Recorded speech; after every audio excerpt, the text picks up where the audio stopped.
Welcome to the TATScast from the Tax Justice Network with me, Naomi Fowler. We've got a special extended TATScast this month, and we're looking at the crisis in Greece and asking what happened to the supposed European unity. So, no time for headlines this month, but I'm very happy to tell you one big piece of news that next month the very first TATScast in Spanish will be out, and I'll tell you more about that then. So let's go to John Christensen now of the Tax Justice Network and hear his take on this month's Tax Justice News. OK, John, we have some good news this month on the TATScast. Despite all the upheavals with the Greek crisis, and we're going to talk about that later in the TATScast, the European Union Parliament has actually voted for multinational corporations to publicly report financial information on a country-by-country basis. So reporting what they actually do in each country, where they have subsidiaries, so how many employees, how much profit in each location, how much revenue is generated and all that kind of thing. Quite useful information. So the EU's good for something. Yep. So on the one hand, we've got the good news. This is good news for investors because investors will have much better information about what companies are doing in the different countries where they operate. It's good news for campaigners and investigating journalists because we'll be able to more accurately pinpoint where the profit shifting might be happening. This is a good transparency measure. Well done, the European Parliament. On the other hand, the European Commission, which is of course headed by the former Prime Minister of tax haven Luxembourg, Jean-Claude Juncker, the European Commission has yet again kicked the whole process into the long grass by saying they want to have yet another blinking study, probably done by private sector, people closely linked to big multinational companies, into how country-by-country reporting might be used and how it might be analysed. So we've got, on the one hand, the European Parliament voting, we want to move forward with this, and on the other hand, we've got Juncker and his cronies pushing for yet another delay. So it's a good news story in part. Let's watch this space to see how it happens. I think we at Tax Justice Network have something to celebrate here because we have been pushing for country-by-country reporting, which of course was initiated by Richard Murphy from Tax Research to begin with. We've been pushing this since 2004, and it's great that it's moving forward bit by bit, and it will one day become the international standard for reporting by multinational companies. Whether they like it or not. And I'm just wondering how that might affect a country like Greece, which, as we know, is desperately in need of help in being able to track down its tax revenues that multinational corporations should be paying. I mean, if this country-by-country reporting did become law eventually, as we believe it will, how would that help Greece? It is not the big fix, which will completely get rid of tax avoidance, but it will help the Greek tax inspectors to more accurately pinpoint those companies which need to have a thorough tax audit. So in that respect, this is a step towards tackling tax avoidance because it will become much harder for multinational companies to disguise the way in which they are using offshore subsidiaries to shift profits. And I should say, on the point of European Union unity, which we haven't seen much of recently when it comes to Greece, we've got countries like the United Kingdom, which just announced it's going to cut its corporate tax rate to 18% by 2020. So that tells you a lot about European Union unity, I think. Well, the United Kingdom government is running as hard as it can in this race to the bottom. But as Christine Lagarde of the IMF, International Monetary Fund leader, she recently said this is a race to the bottom. And why on earth would any sensible country want to race to the bottom? This is a totally senseless measure. It's hard to understand how it can in any way help ordinary people or benefit the UK economy. But this is a government, sadly, of ideologues, and they think that low tax rates will stimulate economic activity, will stimulate investment. The end days of the mad ideas of Arthur Laffer, the American economist, who said that tax cuts will always stimulate activity. There's no evidence whatsoever of that happening. This is a lamentable step in the wrong direction for Britain and for Europe as a whole. OK. There's been an important meeting this month in Addis Ababa. We've had all the kind of big wigs, the heads of state, finance ministers, development people, NGOs, business sector, of course, all coming together there to discuss the United Nations post-2015 development plans. As TATScast listeners know, the rule-making is very much up to the wealthy nations in the world, and poorer countries have very little voice. Tell us a bit about what happened in this meeting. It's quite disappointing, isn't it? Apparently there was a lot of bullying going on in this 3-day meeting of the poorer country governments. Well, this is the third international conference on financing for development, a very high-level international summit. The financing for development process was launched in the last part of the last century, and one of its key measures is to help countries mobilise their own financial resources for their own development, domestic resource mobilisation. That's been the emphasis. Now, obviously, a part of domestic resource mobilisation is to put into place tax regimes which will raise money from local sources for investment in local services. But that's very hard when so much of the money is disappearing offshore through either tax avoidance or tax evasion or downright theft. So a key part of this process, right from the word go, was to tackle capital flight and tackle the tax avoidance thing. But to do that, we need a framework of global rules which will strengthen international cooperation and strengthen international transparency. And we've been arguing for many years that what's needed is a new global agency, an upgraded United Nations Tax Committee, upgraded to have political status, which will then have the power to set the rules and bring developing countries to the table, not just as people to sit there and nod and rubber stamp, but as people to set an agenda which suits all countries, not just the richest countries' needs. What's been happening for decades is that the OECD, the club of the richest countries in the world, have been setting the rules for taxing multinational companies, and they've been rigging those rules in the favour of their multinational companies. And the rules are rigged, there's no question about it, done deliberately and purposefully and knowingly. They all know that. What the non-OECD countries were pushing for at Addis Ababa this time round was for the creation of this United Nations political body to set the rules. And yet again, what we saw was the lamentable group of OECD countries led by the United States and the United Kingdom pushing back and saying, we will not allow this to happen, blocking the creation of a genuinely global intergovernmental body to set the rules for, amongst other things, taxing multinational companies. It's been going on for a long time, but this isn't the only area where Britain and the United States and other very powerful countries use whatever measures it takes to ensure they get their way. It's an outrage it has happened, but at least many more people and NGOs and journalists are aware of it and are aware of the way in which the rich countries have been and are still rigging the rules in their favour. So what next then? They didn't decide to empower this UN global tax body. What now? Well, I think this is going to be one of those long campaigns which might take up to a decade to achieve, but I think it's going to happen eventually. Not only because the poorer countries are losing so much as a result, for example, of tax avoidance, and interestingly, the International Monetary Fund have now come out with a new figure, a new estimate of tax avoidance, and their figure is 200 billion every year of tax revenue lost to the poorer countries. But also the richer countries are losing huge sums. The same International Monetary Fund report came out with an estimate of tax losses to the richer countries, and that's 500 billion a year. So do the maths. 200 plus 500, 700 billion a year lost to tax avoidance. So those people out there who say it's not that big an issue are going to have to come to terms with the fact that the International Monetary Fund new estimate is 700 billion a year. That's serious cash by anyone's standards. So I think the pressure is going to mount not only in the poorer parts of the world, but in the richer parts of the world for a truly global United Nations-led rule-setting body.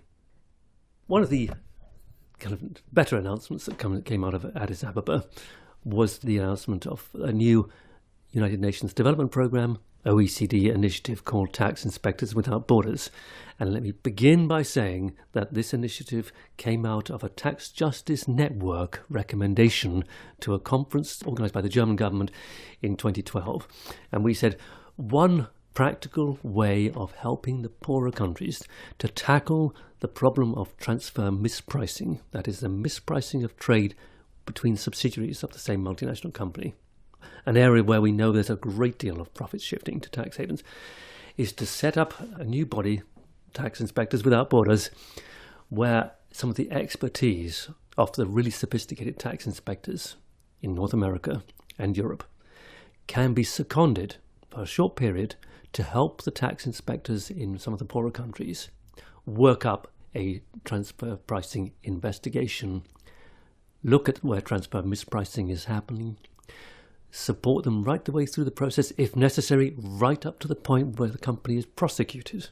But at every stage there's a high degree of expertise required, and these are transferable skills.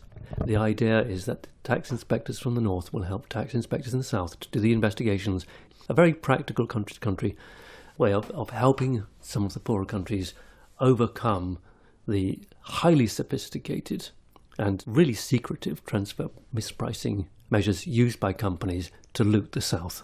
Great initiative, and I'm very glad that the United Nations Development Programme and the OECD are now cooperating to make it happen in practice. Our hope is that the very existence of an organisation called Tax Inspectors Without Borders, funded by some of the big funding agencies around the world, will act as a deterrent.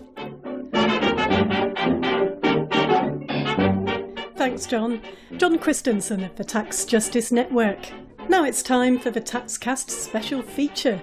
It's been a terrible month for Greece and the European Union. The Greek people voted a decisive no, or in Greek, ohi, against more austerity measures being demanded by Greece's creditors and the Eurozone leaders. Yet they seem to have ended up with it anyway. This month, the TATScast asks why that is and takes a look at Greece.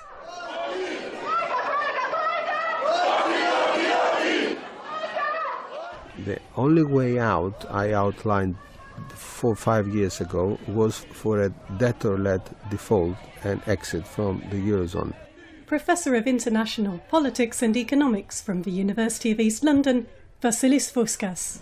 Simply because as the debt was transferred onto public institutions and people had to pay for that, people can pay only through extraordinary austerity which was imposed, and we see the results on people, 30% unemployment, 60% youth unemployment, soup kitchens around Greece, a European country. Salaries tend to converge now with Bosnian salaries, and you want to be part of the Europe like that? What's the significance of calling yourself member of the European Union? I can't see any point. Almost no one believes the deal the Greek leaders just made with Greece's creditors and Eurozone states will solve anyone's problems, except maybe those of the banks who started all this mess. In many ways, the Greek crisis is a continuation of the government's bailouts of reckless lending by banks who lobbied governments so hard to relax the rules in the first place. The introduction of the currency of the euro presented a very lucrative business opportunity for Northern European banks lending in Southern Europe. And not only in Southern Europe. Professor Vassilis Fouskas again. Greece was in fact used as a launching pad in the late 90s and 2000 to financialize the Balkans with Greek banks. Greek banks only in name. The capital was German, Austrian, French, Dutch. So you could have Greek banks in the Balkans, in Turkey, in the Near East, in Egypt. They were not Greeks. Why are they doing it through Greek banks? Well, because it's so easy. Because a Greek bank can go to the Serbian government, a Greek person can go to the Serbian government, they're on good terms, instead of having Germany, who after all participated in the coalition of Willing in bombing Belgrade in 1999. So having Greeks penetrating the Balkans was great business for Europe and prepare the ground for the Balkans to integrate the region into the European Union. I mean, this is part of the expansion policy of the EU. Let's talk about the source of the crisis. Where did this all begin in your view? This is a balance of payment crisis rather than a fiscal crisis. It has to do with the deficiencies of the Eurozone system as it stands and as it has been constructed, which is very rigid and monetarist. And it is dominated by the power that prevails in the European Union, which is Germany. And Germany imposes policy.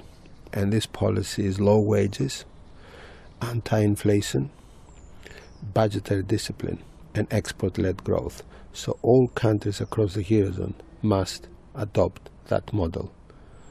forgetting that not all countries are the same. Not all countries have the same level of development. What is good for Germany is not good for Greece or Spain or Portugal or Ireland, for that matter. It started with the global financial crisis in 2007, 2008, which then trickled down to the Eurozone via the banking sector. The first, actually, banks that experienced the crisis were German banks, and not many people know that. And German banks took the hit because they had bought many toxic products from the USA, like CDS, CDOs and stuff like that, futures, derivatives and so on. And then this unraveled the contradictions in the Eurozone, especially in terms of the balance of payment structure of the Eurozone and the contradiction between the center and the periphery. Okay, so tell me about the role of the German banks in the Greek crisis, because they lent irresponsibly, as did the French banks. Yes, indeed, and also private lenders. I mean, we should not forget that the Greek debt was held by private investors and private banks, and what the previous Greek governments did irresponsibly and quite criminally, I would say, by signing two bailout agreements. These two bailout agreements transferred the debt from private banks and private holders onto public institutions. So now the institutions that are responsible for collecting the money are public institutions, and this is transferred therefore on the taxpayer. That's how the debt became a public debt, and is now the responsibility of people of Greece to pay for that debt. That was criminal. What would have happened to the banks if the debt had not been transferred to the public institutions? Well, it would have happened the same meltdown as it happened with the banks in Ireland and in Iceland. I mean, it would have been a proper banking crisis. It should have been a banking crisis, but this would jeopardize the existence of the Eurozone. It's very simple. It would have blown the entire system up.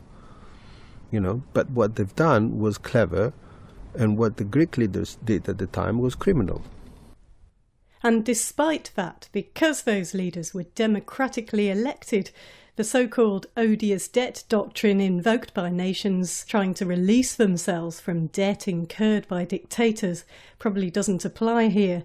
Indeed, whatever the responsibility of past Greek leaders, they didn't sail their country down the river without plenty of help. Goldman Sachs, for example, may now be sued for helping Greece hide the real level of its debts when it joined the euro. Investigative journalist, economist, lawyer and Tax Justice Network senior advisor James Henry. Private banks, in this case the German, Swiss and French banks, got over their heads in lending, making lousy loans, unproductive loans to Greece. From 2000 to 2007, they went wild with lending to the Greek government. Once they got Greece in the euro in 2001, for which they lobbied heavily, the banks knew that they would be essentially socialized if they had any losses. So if you look at Greece's debt ratio to GDP, it was pretty high as of 2001 when they entered the euro. It was about 100%. But by 2007, it was 175%. So in 6 years, they basically, most of these loans from, let's say, German banks, for example, they went to finance the German submarine sales to the Greek Navy, fighter planes. The Greek Olympic Stadium in 2004 was built by Hochtief. It's a German construction company. And then when the financial crisis hit, Greece had run up all this debt to these private banks abroad. The banks got bailed out by the IMF, the ECB, and the Eurogroup's various lending programs. And they got bailed out twice. And both times, 90% of the debt relief didn't go to Greece. It went to these banks. And in fact, the deals that have been supposedly negotiated with Greece aren't really bailouts at all. They're more a series of loans that even the IMF recognises they can't repay. And I say even the IMF because they don't have a great history in debt management. James Henry again. If you can look at the targets that the IMF set for this, as the experts on this stuff, for how fast the austerity program that they imposed on Greece would work. In 2010, they issued one set of projections which showed a hockey stick kind of turnaround. 2012, they issued another set of projections, another hockey stick. The first hockey stick was wrong. The second hockey stick was wrong. The most recent hockey stick has already been falsified. 2 weeks ago, the IMF issued another forecast of austerity, in which the first time they basically said, yeah, actually, Greece really does need substantial debt relief. They still didn't talk about a haircut for the nominal amount of debt outstanding, but they talked about extending the terms to up to 40 years and lowering the interest rates. So Greece would still be in this situation, kind of trying to repay. By the time the young people who are now unemployed in Greece are 65 and unable to retire, maybe Greece will begin to recover from this horrific bloodletting. So now the IMF has done the sums yet again. They're agreeing with what any 10-year-old child could have told you, that Greece just can't pay, and that it'll need a repayment holiday of 30 years as well as a substantial write-off of some of the debt. So after all that, they're admitting their austerity medicine hasn't worked, and, horror of horrors, that creditors might have to take a hit. And on the part of the Eurozone leaders and creditors, there are so many layers of hypocrisy, I just haven't got time to look at them all. But one of the negotiators, the Dutch finance minister, is a pretty good place to start.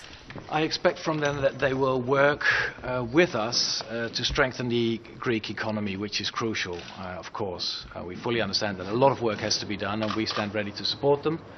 Of course, membership of the Eurozone also means that you comply to all that we have agreed with each other. But on that basis, we stand ready to work with them. He sounds so reasonable, doesn't he? But at the same time, this guy spends his time talking about working with Greece. His own nation, the pariah state of the Netherlands, is helping Greek multinationals avoid millions in taxes in Greece. And other European countries are up to no good too. When it comes to Greek wealth stashed away offshore, it's impossible to know just how much that really is, because the ownership of cash and assets are structured in such a way as to not be technically owned by Greeks. So a lot of it just doesn't get included in the estimates based on the so-called available data.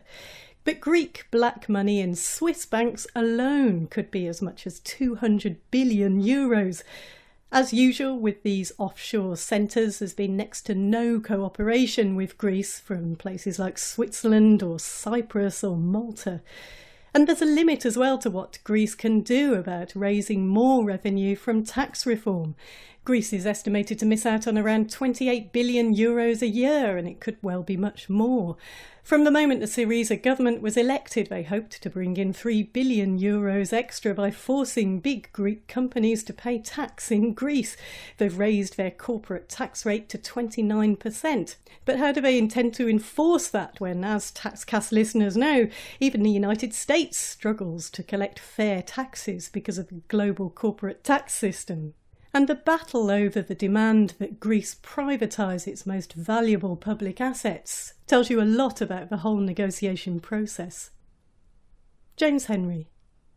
In the privatization program, originally, German Finance Minister Schäuble had proposed that they turn over 50 billion of state assets to this Institute for Growth in Luxembourg, which he's the chairman of. And it's half owned by KfW, which was the bank that in 2008 actually was called the dumbest bank in Europe because they paid Lehman 420 million euros just as Lehman was going under. So that was the outfit that was going to be administering the Greek privatization plan, according to Schäuble. But apparently now the Greeks get to set up their own independent trust fund. German finance minister is a lawyer. He's a tax attorney, a lifelong Christian Democratic politician. I mean, he was very close to Helmut Kohl. He was involved in receiving bribe money, 100,000 Deutschmark payment in 1994 from a German arms dealer who lived in Canada to facilitate a tank sale by Tyson to Saudi Arabia. He was then kind of blackballed out of the party for a while, then came back and was rehabilitated by Merkel after she took office. Greece's experience of predatory and incompetent privatisation is typical of what happened in debt-ridden countries in Asia, Latin America and Africa in past years. But whatever Greeks might feel about their Syriza government now, Syriza did have strong public support of a kind that political parties of other nations can only dream of. And the referendum, where Greeks clearly voted no to more austerity measures, was really clear. Vassilis Fouskas again. The Greeks did the right thing. They've done the referendum. They were very brave, despite the massive blackmail by European officials, the private media, everybody. And the Greek voted against all those people. This is a massive achievement. People don't say that. The amount of scaremongering and propaganda in favor of the yes vote, it was amazing. I momentarily thought that the yes camp will win. I mean, look what's going on. And then people silently, with pride, went and voted 61%. They said, no, it's enough is enough. You know, you're very powerful if you have nothing to lose. You're very powerful if you're very rich, and you're also very powerful if you have nothing to lose, but nothing. James Henry again. Basically, it's not economics that's driving the story, it's politics. You know, they didn't want Syriza to come off as a winner here, a left party in Greece. If you take a look at these other players, the Finns, for example, they just have a newly elected government as of April. One of the key parties that has the foreign ministry now in Finland is called the True Finns Party. They are a right-wing, anti-EU. They have all these extreme statements about black people and Muslims and sterilizing immigrants who are black who come to Finland on their website. And it's now called the Finns Party. But they threatened that if there was any debt relief for Greece, they would resign from the Finnish government and cause a new election. So this isn't just about Greek politics. There are right-wing parties growing all over Northern Europe. Poland just had an election in which the right-wing party had a surprising increase in its voice. The Danes had an election where the right party was rising. We're going to have elections in France where Le Pen is threatening. You know, Hungary has moved to the right quite far. And then you have these tiny countries like Estonia and Slovenia and Slovakia. It's just, calling the shots here. So it's not just Germany. It's this whole kind of Nordic crowd that doesn't believe that Greece deserves any assistance whatsoever, and furthermore is diametrically opposed to its politics.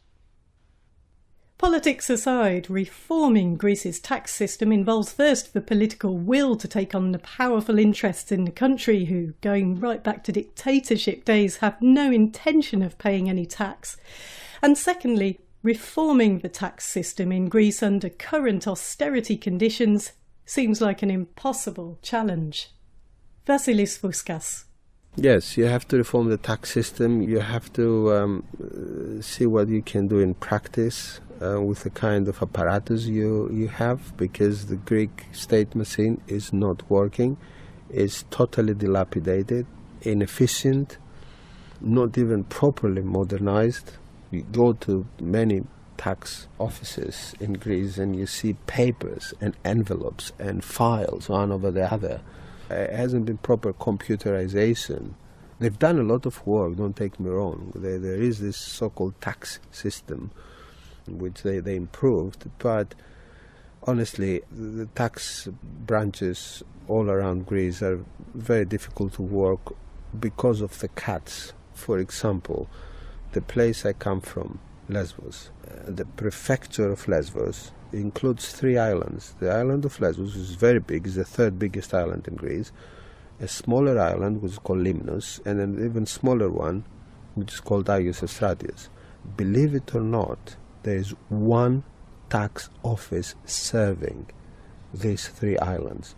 Now, a man of 60-year-old who never used a computer, he takes the boat, go to the tax office in Mytilene, which is the capital of Lesbos, and waits in the queue. And then when he comes to see the civil servant says, you brought the wrong paper, you have to go back. Now, this is appalling. That's why the previous governments failed. That's why austerity and neoliberalism will fail. Greece is a very peculiar country. It has 2,000 islands. Every island must have a doctor, must have a school, must have a nursery, must have hospitals. This require an enlarged public sector. Now, neoliberalism comes and says, suck them all in order to have a budget surpluses. I think this is obscene and completely unrealistic. So, I mean, if that's the case for a 60-year-old man who lives on one of the Greek islands, how do they manage with multinational corporations? Well, this is a good question. They manage by not managing, because the multinational corporations don't pay taxes. So therefore, that's why you need a strong state. It's a myth that the state should disappear. You cannot do without the state. The state as a regulator of the market that supports aggregate demand, not the state as a producer of nationalism. It's wrong to see the state as a producer of nationalism in Europe. This idea has to go away. You must see the state as an economic and political manager that has a strong presence in the economy in favor of the weak. Greece's debt is unsustainable. The Greeks cannot pay that debt. I mean, let me put it in a very simple way. You lend on an interest rate which is something like 3-4% at the time when the country has a contraction of 5%, and you ask them to pay the debt, and you put them in an austerity program, starve them all, suck them all, no job, you won't find the money with the primary surpluses, that they have this logic of primary surpluses. It's completely surreal. I mean, the first-year student in economics will tell you this. Why they're doing it? Because of the rigidity and the dogmas prevailing within the bankers in the European Monetary Union. It is as simple as that. You sit down to negotiate, and all they give you a piece of papers with numbers and statistics. That's all they know. They don't care about the conditions in the country. They don't care about people. They don't care about macroeconomic data. You bring them. They don't care about all these things. All they want is to get every month, every other month, to get money back. But they can get the money back only if they lend more money. So Greece basically cannot even catch up with the interest rates. It's usury what's happening. It's totally usury. James Henry. This isn't unique to Greece. You know, if the IMF ever looked back in time and did a autopsy, they rarely do, they would find that, there are all these bodies lying around. I mean, Argentina won't even have anything to do with the IMF. Korea, 1999, Indonesia, 1998, Brazil.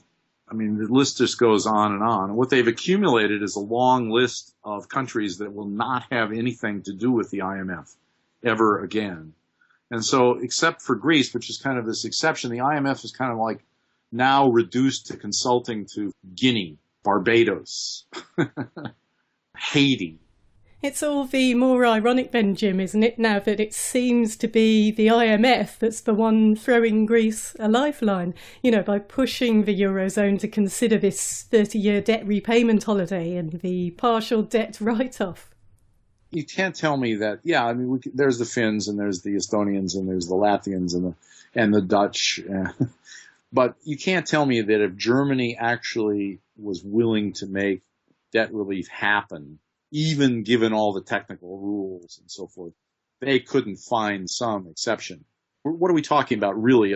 80 billion euros, 100 billion euros. This is a rounding error for a German finance minister, really. They bailed out one of the largest banks in Germany, received 102 billion euro bailout during the financial crisis. So Greece is less important than a state-owned German bank that made some lousy loans. This is going to poison relations in Europe for decades. Professor Fouskas.